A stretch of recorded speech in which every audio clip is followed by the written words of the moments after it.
السلام عليكم ورحمة الله تعالى وبركاته. متابعينا الكرام، متابعي قناة عالم الأسعار، يا رب تكونوا بخير وبصحة جيدة. ما تنسوش تشتركوا في القناة وتفعلوا زر الجرس. عاجل منها الأهلي ومصر، سعر الريال السعودي خلال تعاملات الأسبوع في 5 بنوك. أبقت 5 بنوك على سعر صرف الريال السعودي مقابل الجنيه خلال تعاملات الأسبوع الجاري دون تغيير مقارنة بمستواه يوم الخميس قبل الماضي بحسب البيانات المنشورة على مواقع البنوك الخمسة. وعلى خطى الدولار، ظل سعر الريال السعودي ثابتا في البنوك منذ مارس 2023 دون تغيير وحتى نهاية تعاملات البنوك أمس الخميس.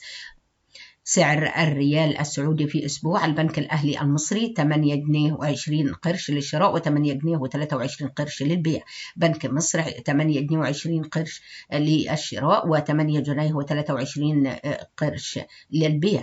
بنك القاهرة 8 جنيه و20 قرش للشراء و8 جنيه و25 قرش للبيع. البنك التجاري الدولي 8 جنيه و19 قرش للشراء و8 جنيه و25 قرش للبيع.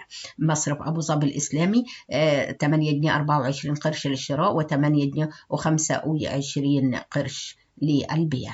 ونتابع طقس الساعات المقبلة. الأرصاد أجواء مائلة للدفء نهارا بهذه المناطق.